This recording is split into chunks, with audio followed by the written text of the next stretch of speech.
Jam plotësisht dakord me gjitha vërejtjet që i bën Ramë dhe jam më agresiv në argumentimin tim pro vendit tim, se Rama bëri një gjë që s'ka ndodhur kurrë më parë në politikë, që bëri krushtim me krimin dhe kriminalizoi një pjesë të ekonomisë dhe të politikës. Rrënjët e kësaj që çfarë ndodhi ishte krushtia, ku simasisht ngjitët shërbyen oligarkëve dy palëve, e ndryshimit kushtetuese në vitin 2008, ku partitë politike humbën statusin si organizime vullnetare dhe me elemente e detyrueshëm kushtetues të lirisë të mendimit të lirë, të konkurrencës. Kështu që ne tashmë ndodhemi pikërisht në këtë situatë ku në të dy krahët. Në vitin 2008 keni qenë deputet, zoti Malaj? Unë kam qenë dhe nuk e kam votuar dhe e mbaj si dëshmi, do ta vëm kornizë, se tregon integritetin tim në momente kritike të vendit tim. E ke refuzuar? Paratë e kornizës do mi paguaj ambasador Nesho, se e kam mik. Dakord. Abilekaj, protestën dhe gjendjen në cilën ndodhet sot Partia Socialiste, dhe nëse ke edhe për zotin Malaj koment, reagim, pyetje. Zoti Malaj mendoj që duhet ndihet shumë keq për atë që thatë juve, se si Partia Socialiste është ka të ndisur ashtu. Bëhet fjalë për një parti që dikur mua më dhimbte, po nuk di kandidaturë për ministër financash kishte një përplasur që ditën e parë me Edi Ramën, edhe kur ju e mbështesni unë jam përplasur që ditën e parë që ta Partia Socialiste duhet të ketë disiplinë ushtarake. Dhe unë i thash nuk është repart ushtarak. Po më dhimbset, por nuk jam fajtor në asnjë moment. Nuk e fajtor, absolutisht jo, nuk diskutohet. Kjo nuk diskutohet. Betejën e bërë deri në fund të 2013 kur dore kandidati pavarur. Dhe kjo është nuk vjen diskutim. Por të krahasosh Partia Socialiste kur zoti Malaj ka qenë drejtues eksponent, po themi, me këtë Partia Socialiste sot, sigurisht që s'ka asnjë ngjashmëri, nuk besohet që mund të jetë njëjta parti. Se zoti Malaj ka qenë ministri i financash, ndërkohë që kandidatët dhe oponentët e tij brenda PS-s ishin shumë. Ishin 7 ose 8 që pretendonin në atë vend e kundërshtonin dhe diskutonin edhe në forumet e PS-s. Sot nuk ka asnjë ministër financash nga PS-ja. Ministri i Financave nuk është socialist.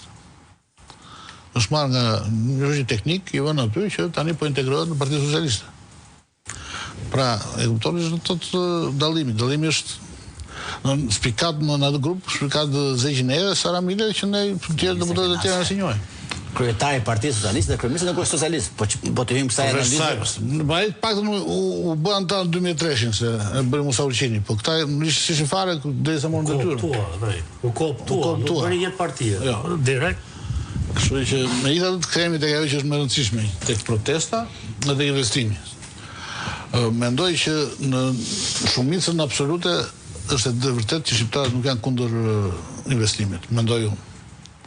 Të gjithë duan që të ketë investime të mëdha, të serioze, të kompanive të huaja, por sigurisht që duhet të jenë transparente, të zbatojnë të gjitha rregullat dhe ligjet e Shqipërisë.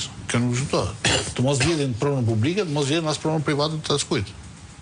Të bëhet një garë dhe të njihen projektet dhe të merret dhe mendimi se prandaj e detyron ligji bashkëbisedimin me zonën, me qytetarët dhe fshatarët e zonës, me banorët e zonës, të cilët u merret mendimi.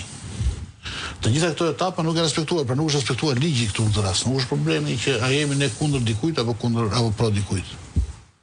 Kështu që për mua prezenca e kushnerit të ty nëse do ishte si investitor, megjithëse Affinity Partners e ka mohuar që është investitor, prezenca e kushnerit do ishte shumë e mirë, do ishte garanci. Kështu që nuk ka asnjë problem.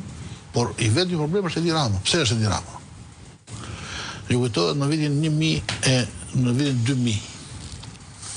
Edi Rama na shfaqet papritur te Kinema Republika me Alban Xhillari.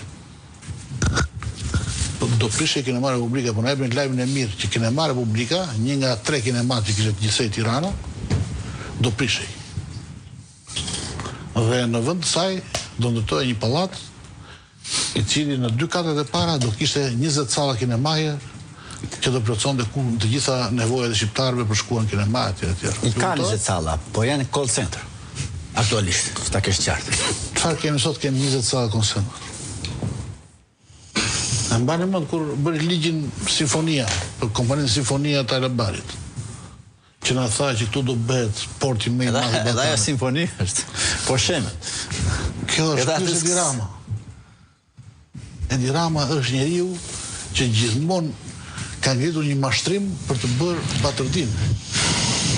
Edi Rama është ai njeriu që me leje që ka dhënë sot në jug, po ndërtohen të gjitha fabulat e korrupsionit dhe betonit dhe pasimit parave në përbot sot.